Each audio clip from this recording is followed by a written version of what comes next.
আসসালামু আলাইকুম ওয়া রাহমাতুল্লাহি ওয়া বারাকাতুহু। ইন্নাল হামদালিল্লাহ ওয়াসসালাতু ওয়াসসালামু আলা রাসূলিল্লাহ ওয়া বা'দ। সুপ্রিয় দর্শক শ্রোতা, যে যেখান থেকে কাছে দূরে বিশ্বজুড়ে আমাদের সাথে যুক্ত হয়েছেন, ইতোমধ্যেই আপনাদের সবাইকে আরদুল কোরআনের এই প্ল্যাটফর্মের আজকের চমৎকার আয়োজন থেকে সুস্বাগত জানাচ্ছি। আমি মোহাম্মদ হিদায়াতুল্লাহ। ইনশাআল্লাহ তাআলা আজকে আমরা মাগফিরাতের দশকের শেষ তারাবি ইনশাআল্লাহ তাআলা আমরা আদায় করব, যেখানে অর্থাৎ ২০তম তারাবিতে আমরা অংশগ্রহণ করব, যেখানে সম্মানিত হাফিজগণ মহাগ্রন্থ আল কোরআনের ২৩তম পারা থেকে তেলাওয়াত পরিবেশন করবেন। আমরা সেই সুললিত কণ্ঠের তেলাওয়াতে শুনতে পাবো সূরা ইয়াসিনের ২১তম আয়াত থেকে শুরু করে শেষ পর্যন্ত।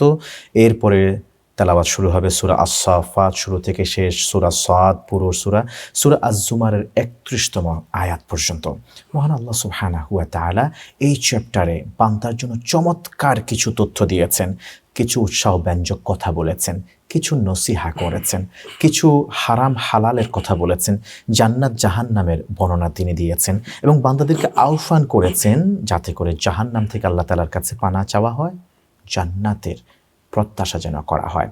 কি নিয়ামত দেবেন আল্লাহ তাআলা সেই জান্নাতে। আর যদি হতভাগা দুর্ভাগা হয়ে পড়ি, আল্লাহ তাআলা যদি আমাদেরকে মাফ না করেন, জাহান্নামে কোন শাস্তির ইন্তজাম আল্লাহ করে রেখেছেন তারও বর্ণনা স্থান পেয়েছে আজকের এই তেলাওয়াতে। আমরা গুরুত্বপূর্ণ সব বারতাগুলি আরদুল কোরআন থেকে শেয়ার করবার জন্য আমন্ত্রণ জানিয়েছি আজকের এই পর্বে একজন বিদগ্ধ মাহের ইসলামিক স্কলারকে। সাথে আছেন হাফেজ মাওলানা মুফতি ফয়জুল্লাহ হাফেজাহুল্লাহ, সম্মানিত খতিব, সালামবাগ জামে মসজিদ, ঢাকা। আসসালামু আলাইকুম ওয়া রাহমাতুল্লাহ। আসসালামু ওয়া রাহমাতুল্লাহি ওয়া বারাকাতুহু। আপনাকে সুস্বাগতম জানাচ্ছি। মারহাবান বিক। আমরা সূরা ইয়াসিন অনেকেই এটা মূলত মুখস্থ আছে এবং আমরা বিভিন্ন সময় মানুষ মারা গেলেও সূরা ইয়াসিন পড়ে থাকি, কিংবা দেখা যায় কোনো একটা ভালো কাজ করলে বা প্রায়শই কোরআন তেলাওয়াতের আমল করতে গেলে সূরা ইয়াসিন আমরা পড়ি এবং শুনে থাকি। সেই সূরা ইয়াসিন আমরা অনেকেই মুখস্থ জানি, কিন্তু এখানে আল্লাহ তাআলা কি বার্তা দিয়েছেন এটা অনেকেই জানে না। আরদুল কোরআন আমাদেরকে সুযোগ করে দিয়েছে উল্লেখযোগ্য বার্তাগুলি শেয়ার করবার জন্য। ২১তম আয়াত থেকে আজকে তেলাওয়াত শুরু হবে। সেখানে ৪৯তম আয়াতে আল্লাহ তাআলা বললেন, পরকালে মানে হাসরের ময়দানের কথা তিনি সেখানে বললেন যে আল্লাহ তাআলা তাদেরকে পাকড়াও করবেন, সেদিন আর কোনো তর্ক বিতর্ক বাক বিতণ্ডা চলবে না। আল্লাহ তাআলা হাসর ময়দানে আসলে এই আয়াত দিয়ে কি বুঝাতে, কি বার্তা দিতে চেয়েছেন? আলহামদুলিল্লাহ ওয়াসসালাতু ওয়াসসালামু আলা রাসূলিল্লাহ ওয়া বা'দ।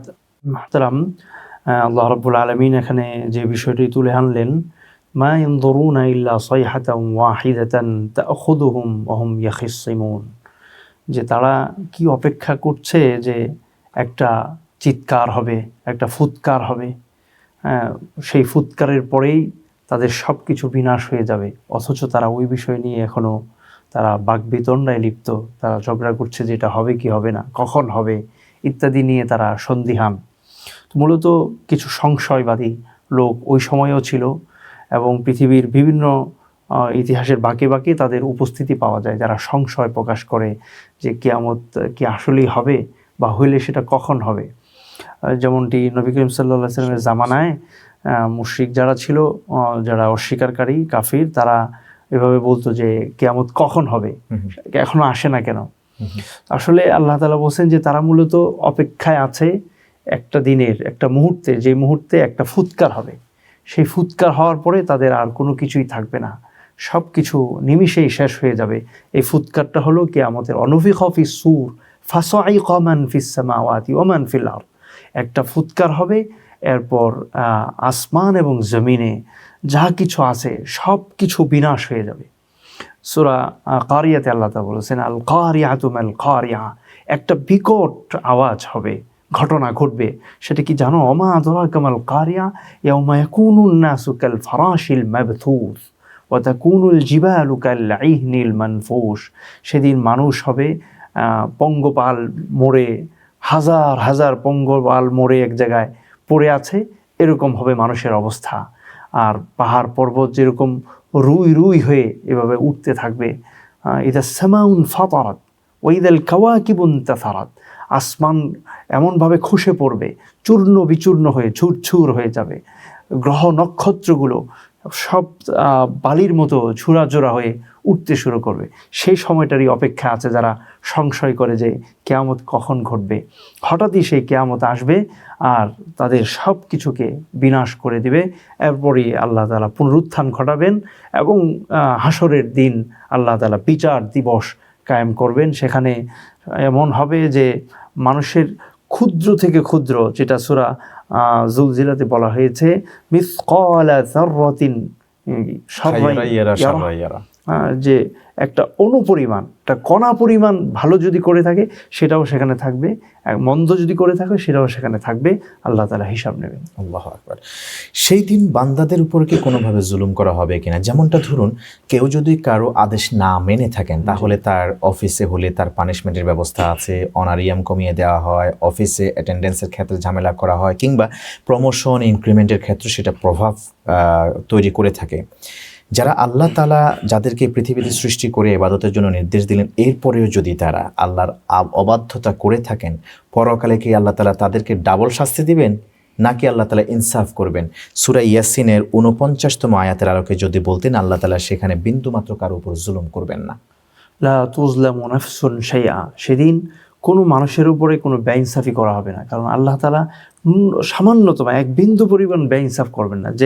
যেটা করবে আল্লাহ তাআলা তাকে ওইটারই প্রতিদান দেবেন। ভালো যে করেছে ভালোটাকে আল্লাহ তাআলা পরিপূর্ণভাবে তাকে দিয়ে দেবেন, যে মন্দ করেছে মন্দটাকেও আল্লাহ তাআলা তাকে পরিপূর্ণ শাস্তি দেবেন। কারোর সাথে আল্লাহ তাআলা সেদিন সামান্যতম এক বিন্দু পরিমাণ কোনো বেইনসাফি করবেন না। আল্লাহ তাআলা সেদিন সকলের পাওনাকে বুঝিয়ে দেবেন। এমনকি হাদিসে আমরা যেটা দেখতে পাই যে একটা শিংবিহীন গরু যদি একটা শিং বিশিষ্ট গরুকে দুনিয়াতে আঘাত করে থাকে, আল্লাহ তাআলা কিয়ামতের দিন তাদেরকে হাজির করবেন এবং শিংবিহীনকে শিংযুক্ত করে দিয়ে তাকে বলবেন তুমি প্রতিশোধ নিয়ে নাও। ঠিক একইভাবে দুনিয়াতে যদি কেউ কারো হক নষ্ট করে থাকে, কাউকে অপমানিত করে থাকে, কাউকে গালি দিয়ে থাকে, কাউকে আঘাত করে থাকে, কোনোভাবে কাউকে ক্ষতির সম্মুখীন করে থাকে, আল্লাহ তাআলা পাই টু পাই সেদিন এটা পাওনাটা তার থেকে আদায় করিয়ে দেবেন। আল্লাহু আকবার। আমরা আসলে ইমানদার সেই বিশ্বাসেই আছি, পৃথিবীতে যে যত জুলুম করছে ইনশাআল্লাহ তাআলা তার একটা রেমেডি হবে, তার একটা রিকম্পেনসেট করা লাগবে, সেটা হবে সেই পরকাল হাসরের দিন। এই জন্য ইমানদাররা শত অত্যাচার নির্যাতন সহ্য করে ধৈর্য ধরে থাকেন যাতে করে পরকালটা সুন্দর হয়। সেদিন তো আল্লাহ তাআলা আমাদের উপর জুলুম করবেন না, আমাদের পাওনা তিনি সঠিক মাত্রায় তিনি আদায় করে দেবেন। আমরা শেখ যাব 56তম আয়াতের দিকে সূরা ইয়াসিনের। সেখানে বলা হয়েছে জান্নাতীরা সেদিন তাদের সঙ্গী সঙ্গিনীরা আরশের সুশীতল ছায়াতলে আসনের উপর হেলান দিয়ে বসবে। কেমন হবে সেই দৃশ্যটা? এটা বড় চমৎকার একটা দৃশ্যের কথা আল্লাহ তাআলা এখানে বলেছেন, যে আমরা যখনই ভালো কোনো কিছু উপভোগ করি, আমার প্রিয়জনদেরকে আমরা কাছে নিয়ে এটা উপভোগ করতে চাই এবং এই উপভোগটাকে আরও অনেক গুণ বাড়িয়ে দেয়, আনন্দটাকে বাড়িয়ে দেয় যদি প্রিয়জনরা সাথে থাকে। অনেক সময় আমরা এটাকে মিস করি যে একটা আনন্দ কোনো মুহূর্তে আজকে প্রিয়জন কাছে নেই, এটাকে আমরা খুব ফিল করি। আল্লাহ তাআলা সেটা বললেন, জান্নাতের নিয়ামতের বর্ণনার একটা অংশ এটি, যে আল্লাহ তাআলা জান্নাতে তার যারা প্রিয়জন তাদেরকে সাথে দিবেন এবং একই সঙ্গে তারা সিংহাসনে বসবে, বসে তারা নিয়ামতগুলোকে উপভোগ করবে। এজন্য কোরআনে বিভিন্ন জায়গায় আমাদেরকে আল্লাহ তাআলা দোয়া শিখিয়েছেন, রব্বানা ওয়া আদখিলহুম জান্নাতি আদনিল্লাতি ওয়া'আদতাহুম ওয়া মান সালাহা মিন আবাইহিম ওয়া আজওয়াজিহিম ওয়া যুররিয়াতিহিম, যে আল্লাহ আপনি আমাদেরকে জান্নাত দান করুন, প্রবেশ করান, এবং যারা আমাদের পরিবারের মধ্যে ইমানদার জান্নাতের উপযুক্ত তাদেরকে আমাদের সাথে দিন।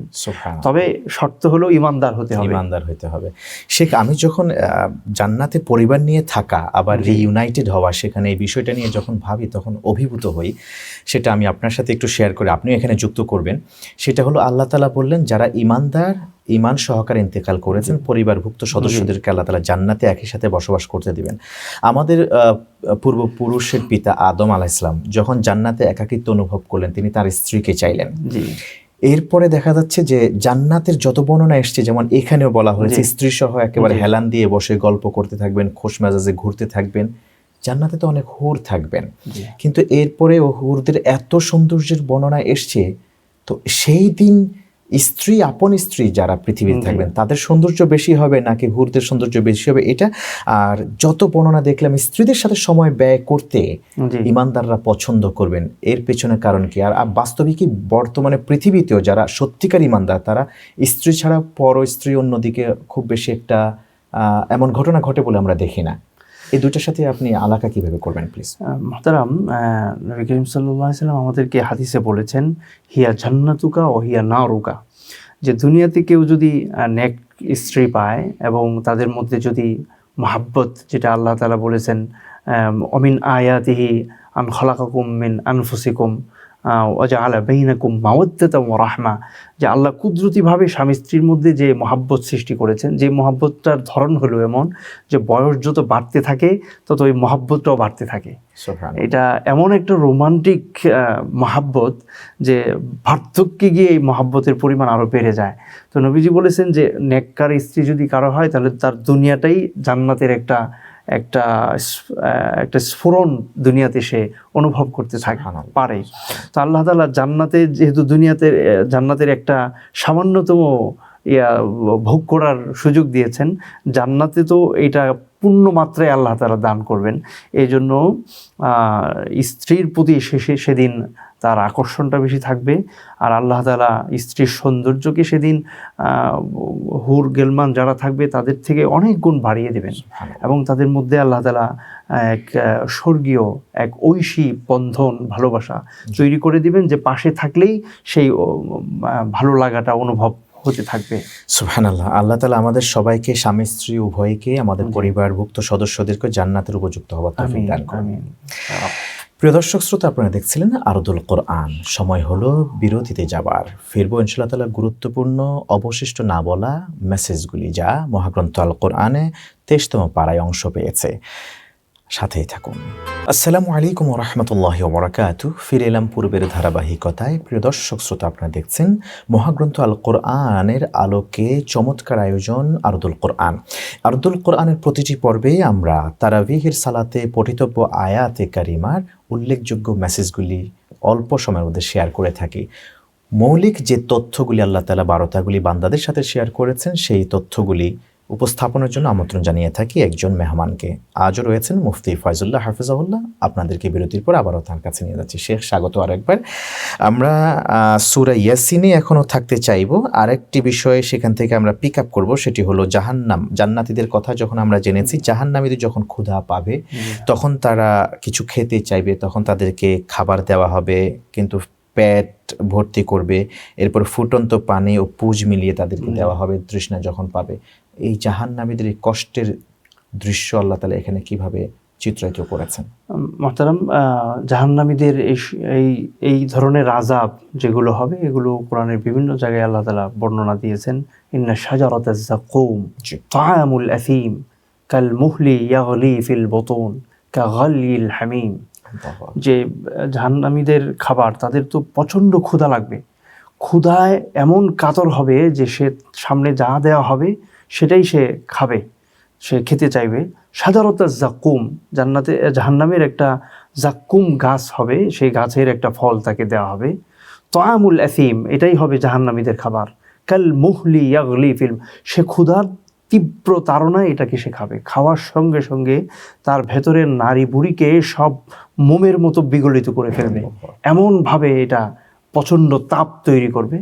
কাগলিল হামিম, এটা ফুটন্ত পানি যেমন কারো শরীরকে গলিয়ে ফেলে, এমনভাবে তার ভেতরটাকে সম্পূর্ণরূপে গলিয়ে দেবে। এভাবে তার তীব্র পিপাসা হবে। পিপাসা হওয়ার পর তাকে একটা ফুটন্ত পানি দেওয়া হবে। পিপাসার তাড়নায় সে তখন এটাকেই সে পান করবে। পান করার সঙ্গে সঙ্গে তার ভেতরের সমস্ত কিছু গলে ওই পানির সঙ্গে বেরিয়ে যাবে। এভাবে আল্লাহ তাআলা আবার তার ওইটা সৃষ্টি করবেন, আবার তাকে শাস্তি দিবেন। নানা ধরনের শাস্তি আল্লাহ তাআলা ব্যবস্থা রেখেছেন। এর মধ্যে খাবারের মাধ্যমে শাস্তি দান, এটা একটা ধরন। এই ধরনের কথা এখানে বর্ণিত হয়েছে। আল্লাহ তাআলা আমাদেরকে ওই আযাবের মুখোমুখি হওয়া থেকে হেফাজত করুন।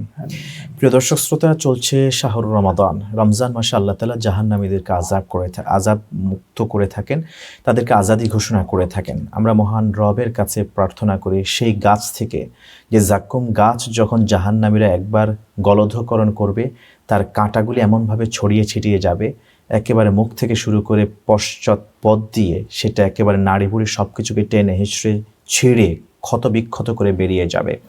যখন তারা তৃষ্ণার্ত হবে পানি চাইবে, তাদেরকে আল্লাহ তাআলা পানি দিবেন। সেখানে যখন একটা পাত্রে করে পানি উপস্থাপন করা হবে, এত ফুটন্ত থাকবে, হাদিসেও এসছে তার উপরের ঠোঁট সেটি বড়তে বড়তে একেবারে মাথার মাঝখান পর্যন্ত চলে যাবে, আর নিচের ঠোঁটটি নিচের দিকে ঝুলে পড়তে পড়তে নাভির নিচ পর্যন্ত চলে যাবে।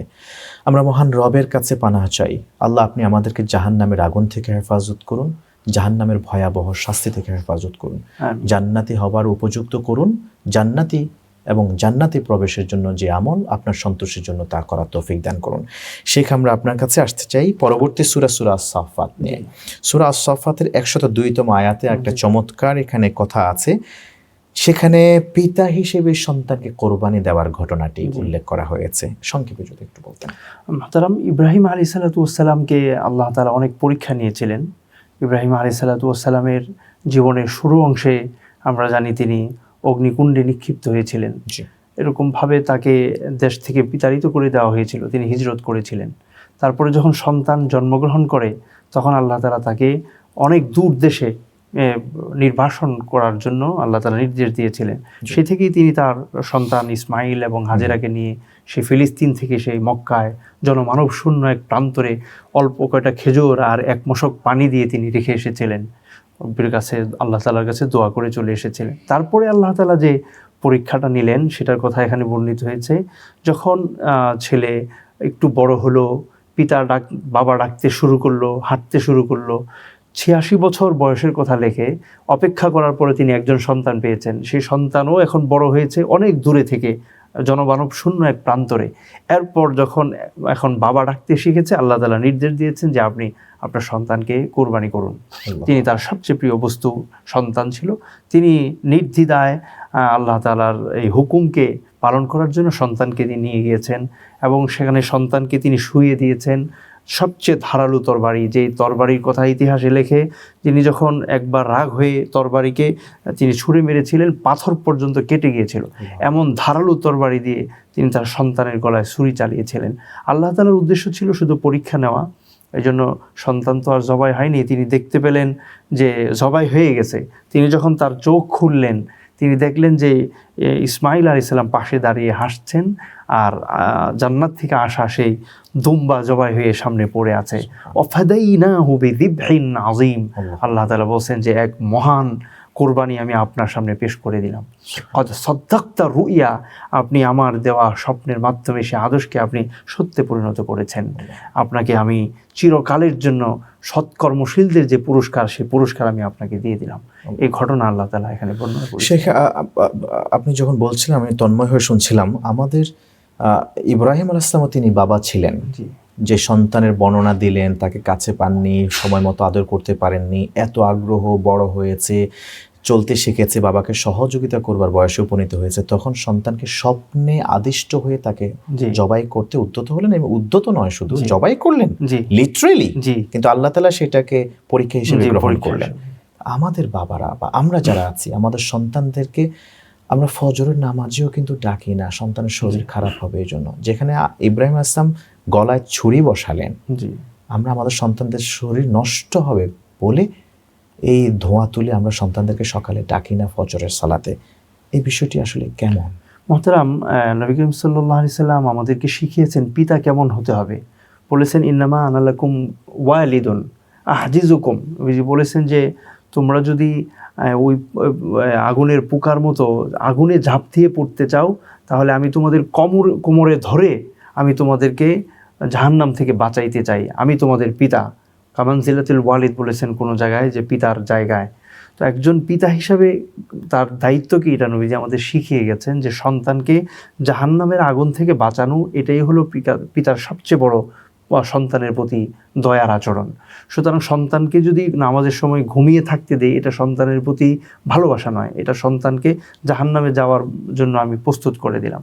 বরং ঘুম থেকে তাকে আদর করে সোহাগ করে উঠিয়ে দিয়ে নামাজের জন্য প্রস্তুত করা, এটাই হলো একজন পিতা এবং মাতা হিসাবে দায়িত্বশীলতার কাজ। আল্লাহ তাআলা আমাদের বাবাদেরকে ইব্রাহিম আলাইহিস সালামের ভূমিকায় অবতীর্ণ হওয়ার তৌফিক দান করুন। সূরা সাদের দিকে আমরা একটু যেতে চাই। 35তম আয়াতে সেখানে নবী সুলাইমান আলাইহিস সালামকে আল্লাহ তাআলা রাজ্য দান করেছেন, সে তার বাদশাহীর কথা আল্লাহ তাআলা তুলে ধরেছেন। সেখান থেকে যদি দু একটা শিক্ষণীয় মেসেজ তুলে ধরতেন। যে মুহতারাম, পৃথিবীতে আল্লাহ তাআলা সুলাইমান আলাইহিস সালাতু ওয়াস সালামকে রাজত্ব দিয়েছিলেন। ওয়ালি সুলাইমান আর রিহা উদুব্বাম ওয়াশিয়া, আল্লাহ তাআলা বাতাসকে সুলাইমান আলাইহিস সালাতু ওয়াস সালামের জন্য বশীভূত করে দিয়েছিলেন। তিনি এই বাতাসে চড়ে তিনি এই প্রান্ত থেকে ওই প্রান্তে যেতে পারতেন, এবং তার জন্য আল্লাহ তাআলা ভাষা, বিভিন্ন পাখি, বিভিন্ন প্রাণী, জীব জন্তুর ভাষা বোঝার ক্ষমতা আল্লাহ তাআলা তাকে দিয়েছিলেন। তিনি পাখিদের সঙ্গে, জীবজন্তুর সাথে কথা বলতে পারতেন। এই জন্য আমরা দেখা যায় যে যখন তিনি দলবল নিয়ে যাচ্ছিলেন, তখন পিঁপড়া, তার দলের যে নেতা, সে তার দলের পিঁপড়াদেরকে বলছিল যে তোমরা থেমে যাও, কারণ সুলাইমান তার বাহিনী নিয়ে আসছে। তো এটা সুলাইমান আলাইহিস সালাম শুনে ফেলেছিলেন। হ্যাঁ, একইভাবে বিভিন্ন পাখালি, এক পাখির ঘটনা আছে, হুদহুদ, সে গিয়েছিল, হারিয়ে গিয়েছিল, তারপরে সে রানী বিলকিসের এখান থেকে তথ্য সরবরাহ করে সুলাইমান আলাইহিস সালামের কাছে নিয়ে এসেছিল। যে এত ক্ষমতা আল্লাহ তাআলা তাকে দিলেন, এরপরে কি তিনি কারো উপর জুলুম করেছেন কিনা? সুলাইমান আলাইহিস সালাতু ওয়াস সালাম, তিনি ছিলেন আল্লাহ তাআলার একনিষ্ঠ এক বান্দা, আল্লাহর নবী। তিনি ন্যূনতম কোনো জুলুম এই ক্ষমতা ব্যবহার করে তা করেননি, বরং তিনি আল্লাহ তাআলার কৃতজ্ঞ বান্দা ছিলেন। আল্লাহ তাআলার দেওয়া এই রাজত্বকে তিনি আল্লাহর ইবাদতে, আল্লাহর আনুগত্যে তিনি ব্যয় করেছেন। সুবহানাল্লাহ। আমরা একটু ইবলিসের প্রসঙ্গে আসি। অনেকক্ষণ ইবলিস নিয়ে কথা বলা হয় না, যদিও রমজান মাসে ইবলিসকে আল্লাহ তাআলা শিকল বন্দী করেছেন। সূরা সাদের ৭৬তম আয়াতে ইবলিসের একটা অহংবোধের কথা আল্লাহ তাআলা প্রকাশ করলেন। ইবলিস বলল যে খালাকতানি মিন নারিন ওয়া খালাকতাহু মিন তিন, আমাকে আগুন দিয়ে আর আদমকে মাটি দিয়ে বানিয়েছেন। এর আসলে রহস্য কি? মুহতারাম, আল্লাহ রাব্বুল আলামিন যখন আদম আলাইহিস সালামকে সৃষ্টি করলেন, তখন ইবলিস, তখন সে ইবাদত বন্দেগী করত, অনেক উচ্চ পর্যায়ের ছিল। আল্লাহ তাআলা সব ফেরেশতাদেরকেই হুকুম করেছেন আদমকে সিজদা করার জন্য। তো সকলেই ফাসাজাদু ইল্লা ইবলিস, সূরা বাকারাতে এসেছে, বিভিন্ন সূরাতে এসেছে, ফাসাজাদু ইল্লা ইবলিস আবা ওয়াস্তাকবারা ওয়া কানা মিনাল কাফিরিন।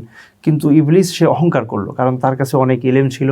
সে বলল, এক জায়গায় বলেছে যে খলাকতানি মিন নারি ওয়া খলাকতাহু মিন তিন, আপনি তাকে সৃষ্টি করেছেন মাটি থেকে, আমাকে সৃষ্টি করেছেন আগুন থেকে।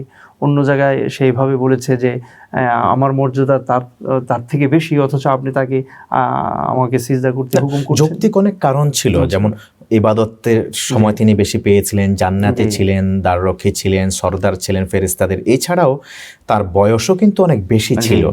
যৌক্তিক অনেক কারণ ছিল, কিন্তু এরপরেও আবা ওয়াস্তাকবারা, এখানে মূল যে পয়েন্টটি সেটি হলো আল্লাহ পাকের হুকুমকে সে লঙ্ঘন করেছে, অমান্য করেছে, এবং অহংকার তাকে পেয়ে বসেছিল। অহংকারের কারণেই মূলত সে আল্লাহ তাআলার হুকুমকে লঙ্ঘন করেছে। এজন্য আল্লাহ তাআলা তাকে বিতাড়িত করে দিলেন। আল্লাহ তাআলা আমাদেরকে অহংকার মুক্ত করুন। সেখানে আমরা আমাদের আজকের পর্বের একেবারে শেষের দিকে আরো একটি সূরা থেকে তেলাওয়াত পরিবেশন করা হবে। আজকে ৩১তম আয়াত পর্যন্ত সূরা আজ-জুমার আমরা ২৭তম আয়াতের একটু বারতা শেয়ার করতে চাই। সেখানে আল্লাহ বলেন, আমি এই কোরআন মানুষদের জন্য সব ধরনের উপদেশ হিসেবে পেশ করছি, যাতে করে তারা উপদেশ গ্রহণ করতে পারে। উপদেশ গ্রহণ করার জন্য কোরআনকে আমরা কিভাবে ব্যবহার করব? মুহতারাম, এই কোরআন হলো পৃথিবীর শ্রেষ্ঠতম উপদেশ বাণী। এতে আছে আমাদের আত্মার খোরাক, এতে আছে আমাদের আধ্যাত্মিকতার খোরাক, আত্মার প্রশান্তির খোরাক। আল্লাহ তাআলা কোরআনের ব্যাপারে বলেছেন, কদ জাআতকুম মাউইযাতুম মির রাব্বিকুম ফীহি শিফাউল লিমা ফিস সুদূর, তোমাদের রবের পক্ষ থেকে এক সুমহান উপদেশ বাণী তোমাদের কাছে এসেছে, তোমাদের আত্মার জন্য এখানে প্রশান্তির খোরাক রয়েছে। সুতরাং কোরআনকে যদি আমরা তিলাওয়াত করি, আমাদের অন্তর ঠান্ডা হয়ে যায়। কোরআন যদি আমরা বুঝি যে আল্লাহ আমাকে এখানে কি বলেছেন, এটা পড়ার সঙ্গে সঙ্গে আমার পুরো দেহের মধ্যে একটা শান্তি, একটা প্রশান্তি, একটা তৃপ্তির আবহ ছড়িয়ে পড়ে। এই কোরআনের মধ্যে রেখেছেন আল্লাহ তাআলা আমাদের প্রকৃত শান্তি, প্রশান্তি এবং আমাদের সফলতা। আমরা কোরআনের স্পর্শে যত বেশি আসবো ততই আমরা এটা অনুভব করবো ইনশাআল্লাহ। আল্লাহ তাআলা আমাদেরকে কোরআনওয়ালা হওয়ার তৌফিক দান করুন। অনেক ধন্যবাদ জানাচ্ছি আপনাকে চমৎকার আলোচনা পরিবেশন করার জন্য। জাযাকাল্লাহ খাইর। প্রিয় দর্শক শ্রোতা, মহাগ্রন্থ আল কোরআনের কথা শুনছিলাম এতক্ষণ পর্যন্ত। আমাদের আমন্ত্রিত মেহমান 23তম পাড়া থেকে উল্লেখযোগ্য বার্তাগুলি, মৌলিক বিধানগুলি শেয়ার করছিলেন। শেষে সূরা আজ-জুমারের 27তম আয়াতের আলোকে বললেন যে কোরআনকে উপদেশ হিসেবে গ্রহণ করবার জন্য এবং অন্তরের যত অশান্তি পেরেশানি আছে সব দূরীভূত করবার জন্য কোরআনকে একটা শিফা হিসেবে গ্রহণ করতে বলা হয়েছে। আল্লাহ তাআলা বলেছেন কোরআন তেলাওয়াত করলে যাবতীয় অ্যাংজাইটি, কালামিটি সব কিছু দূর হয়ে যায়। আসুন আমরা কোরআনকে আমাদের দস্তুর বানাই, কোরআনকে আমাদের সংবিধান হিসেবে গ্রহণ করি, কোরআন অনুযায়ী জীবন পরিচালনা করি, আর কোরআনকে সর্বোচ্চ জানার চেষ্টা করি। আর জানার অন্যতম মাধ্যম আরদুল কোরআন। আজ এই পর্যন্তই। পরবর্তী পর্ব দেখার উদাত্ত আহ্বান জানিয়ে আজকের মতো এখানে শেষ করছি। আসসালামু আলাইকুম ওয়া রাহমাতুল্লাহি ওয়া বারাকাতুহু।